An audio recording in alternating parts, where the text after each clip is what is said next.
एक छोटे से देश में एक छोटा सा परिवार रहता था, जिसमें सिर्फ नरेश और उसकी माँ दोनों थे।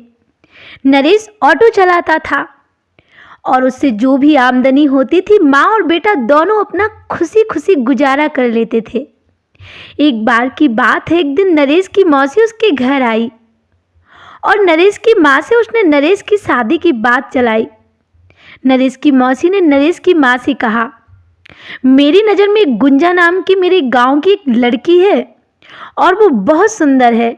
अगर उससे शादी करोगी तो बताओ, फिर बात करूंगी। नरेश की माँ खुश हो गई।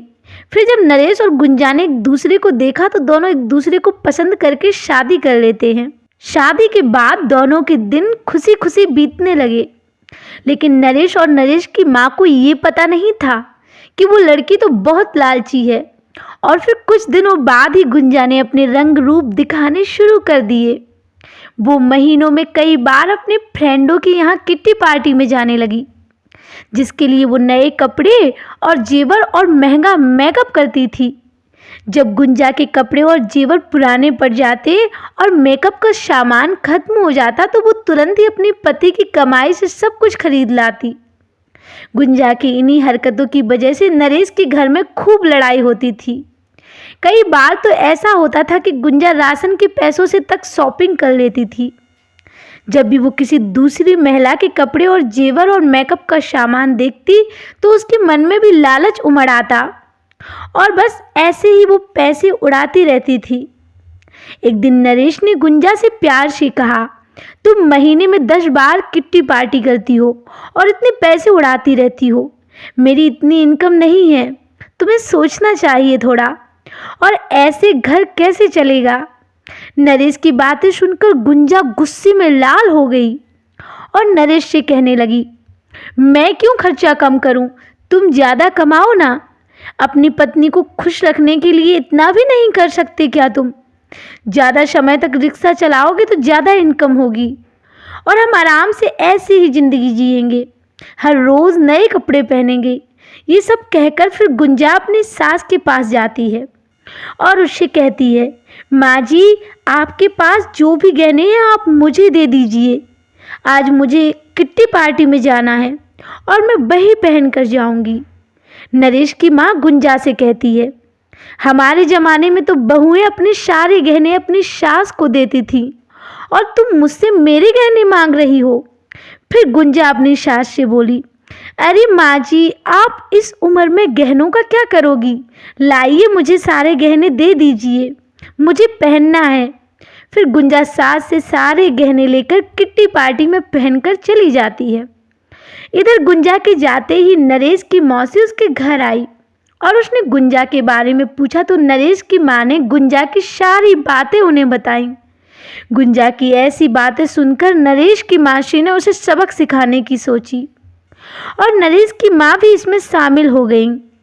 फिर नरेश की मौसी घर का सारा राशन और सामान अपने घर ले गई और थोड़ी देर में अपने सारे गहने और नए कपड़े लेकर आईं। गहने और कपड़े लेकर कुछ को घर की अलमारी में रख दिए और कुछ रसोई घर में रख दिए और फिर अपने घर जाने लगी। और जाते समय गुंजा की सास से कहा कि जब गुंजा घर आएगी तो वो तुमसे इन गहनों और कपड़ों के बारे में ज़रूर पूछेगी, तो तुम उसे अच्छा सा जवाब देना। फिर मौसी के जाने के कुछ समय बाद गुंजा पार्टी करके घर आ गई और अपनी अलमारी में नए गहने और कपड़े देखकर वो बहुत खुश हुई।